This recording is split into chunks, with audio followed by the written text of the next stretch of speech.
Sacré Jérôme Roten encore. Encore une fois, hein, il fait des siennes. Il arrive à critiquer quand même une CAN qui, moi, m'a réconcilié un peu avec le football que j'aimais avant. Le football de suspense, le football plaisir et non pas le football business. Alors Jérôme Roten a commencé à critiquer ce football-là en disant que c'était une catastrophique cette CAN, en parlant d'arbitrage, même de terrain, je sais même pas s'il a critiqué l'organisation, mais je ne comprends pas en fait ces gens-là, ces chroniqueurs-là, comme Jérôme Roten, Christophe Dugarry à l'époque, qui sont des anciens joueurs qui n'ont jamais réellement réussi au niveau international, même si Dugarry a été champion du monde. Mais bon, il a joué un match. Et enfin bref, vous avez compris. Ce sont des joueurs qui ont tellement critiqué les journalistes de l'époque parce qu'ils se plaignaient d'être critiqués, et aujourd'hui qui sont chroniqueurs sont pires que tous. Et moi ça me dépasse en vérité. Et comment aujourd'hui tu peux critiquer une CAN qui a fait plaisir à tout le monde? Quand je dis tout le monde, pas les éliminés, bien évidemment. Je vous le dis, il y a un vainqueur et des vaincus. Voilà, il y aura qu'une équipe qui aurait plaisir dans cette CAN, c'est la Côte d'Ivoire. Bravo encore à eux. Mais je voulais parler de cette CAN parce que moi-même, j'étais un peu, je m'intéressais pas forcément à la CAN. Je suis pour le PSG, je suis pour l'équipe de France. La CAN, ça me concerne pas en vérité. Même si j'aime le football, je regarde pas les zones match, etc. Qui me concernent pas. Mais j'avais décidé à partir des huitièmes de finale, de commencer à m'y intéresser parce que forcément, c'est là où il y a les éliminations à un coup près, tu vois, des éliminations directes. Et c'est là que ça m'intéresse parce qu'il y a du suspense, etc. Et j'étais un peu resté à l'ancienne dans cette Coupe d'Afrique des Nations, en vérité, à l'époque à l'ancienne, où les terrains étaient vraiment très dégradés, la qualité visuelle même des caméras, c'était pas terrible, peut-être sûrement aussi au manque de moyens de ces pays-là à l'époque. Et j'ai été agréablement surpris justement, et je voudrais rendre un peu hommage à cette Coupe d'Afrique, aux Africains aussi surtout, parce que j'ai passé une très bonne CAN avec comme je vous ai dit, du suspense. Et ce que j'aimais avant dans le football et ce que j'aime plus maintenant, c'est qu'aujourd'hui, ça va beaucoup plus vite. Il y a beaucoup plus d'athlètes en vérité, mais moins de beau football. Quand je parle de beau football, c'est-à-dire qu'avant, c'est vrai que le jeu était plus lent. Il y avait moins de joueurs percutants. Aujourd'hui, c'est plus sur l'individualisme que sur le collectif. Alors certains vacillent là-dedans, hein. Maintenant, c'est beaucoup de supporters de joueurs, etc. C'est beaucoup de stats. Tu vois, qui va être le plus fort, qui va être marqué le plus de buts, qui va faire ceci, qui va faire cela, etc. Non oubliant un peu ce qu'était le football, ce que nous aimons en termes de footballeurs, c'est-à-dire le suspense et l'émotion. L'émotion, je l'avais un peu perdue depuis longtemps, en vérité, dans le football. C'est parce qu'aujourd'hui, tout est carré. Trop de football en plus de ça. Trop de football tue le football, même si on ne va pas s'en plaindre. Mais avant, il y avait du football qui était un peu plus rare. Et puis des belles actions avec des vrais ailiers, pieds pour déborder. Maintenant, c'est des pieds inversés pour donner la possibilité aux joueurs de côté de marquer plus de buts que leurs buteurs centraux. Alors qu'avant, c'était tout le contraire. Nos numéros 10, un peu à l'époque de Zidane, Roberto Baggio... j'en passe encore des meilleurs, même Javier Pastore dernièrement au Paris Saint-Germain. Tout ça, c'est en train de disparaître pour donner place qu'à lieu et pour cause des grands athlètes. Voilà. Si aujourd'hui tu n'es pas un athlète dans le football, tu réussis pas.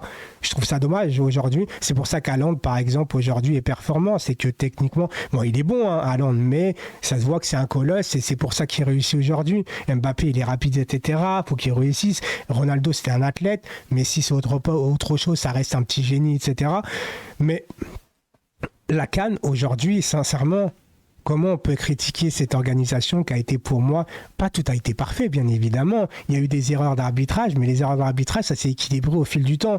Ceux qui disent ouais mais regardez les arbitrages, ils ont inventé telle équipe, ils ont avantagé telle équipe, c'est pas vrai, parce que regardez la Côte d'Ivoire qui ont accueilli la Coupe d'Afrique des Nations contre le Sénégal, Sadio Mané doit être expulsé. Il l'est pas, parce que c'est Sadio Mané. Et ça, c'est pas qu'en Afrique que tu vois ça, c'est aussi en Europe. Quand De Bruyne, à l'époque, fait une grosse semelle contre le Paris Saint-Germain, il doit être expulsé. Mais comme c'est De Bruyne, parce qu'il est gentil, parce qu'il est à City, et que c'est pas un mec qui fait trop de bruit, etc., et ben on l'expulse pas. Alors que ça aurait été un autre joueur, on l'aurait sûrement expulsé. C'est pas qu'en termes d'arbitrage d'Europe ou d'Afrique, en vérité, c'est les arbitres qui sont des fois influencés par des grands joueurs, etc. Et n'empêche que, en plus, la Coupe d'Afrique des Nations, encore une fois, pays organisateur, c'était la Côte d'Ivoire, et la Côte d'Ivoire pouvait se trouver frustrée de ne pas avoir vu Sadio Mané expulsé.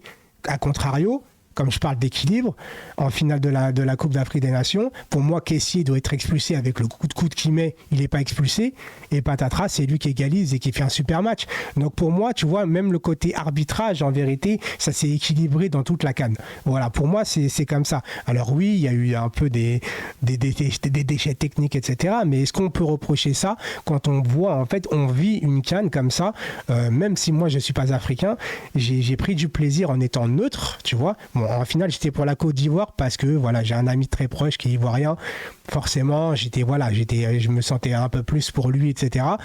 Mais quand tu vois le suspense que ça donne, les émotions que ça procure, pas qu'une Coupe d'Afrique des Nations, le football en général, et ben aujourd'hui, tu vois, cette Coupe d'Afrique des Nations, ça m'a fait oublier un peu le foot business et ça fait du bien. Tu vois ce que je veux dire? Ça fait vraiment du bien.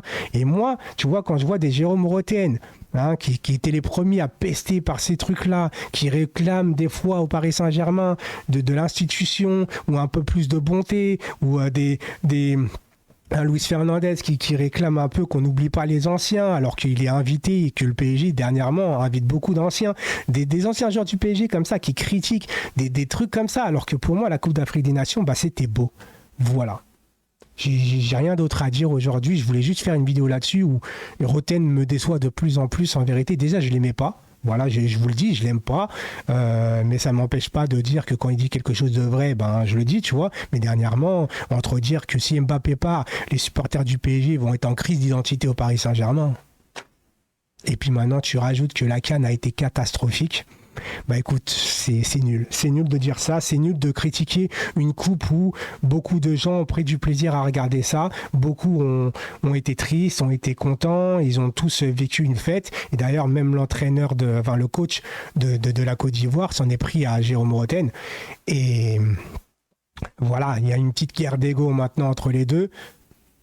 Bon, le coach de la Côte d'Ivoire, il devrait même pas y répondre. Moi, je fais une vidéo pour faire une vidéo en vérité. Et puis, je vous rappelle que ce soir, ceux qui voient la vidéo cet après-midi, on sera en live à 19h30 pétante pour l'avant-match entre le Paris Saint-Germain et la Real Sociedad. J'espère que vous avez apprécié cette vidéo où je donne mon avis tranquillement. Dites-moi en commentaire ce que vous avez pensé de ce commentaire encore de Jérôme Roten qui est un peu en mode aigri, mais vraiment en mode c'est nul. Ouais, je le dis, c'est nul de critiquer une compétition où les gens ont fait la fête, en fait, tu vois, c'était une fête de football. Mais peut-être que lui, il oublie maintenant qu'il a une émission et qu'il pense que le football restera que business. Mais moi, ça m'a fait un peu plaisir de voir un football populaire. Voilà, c'est tout ce que j'avais à dire. À ce soir.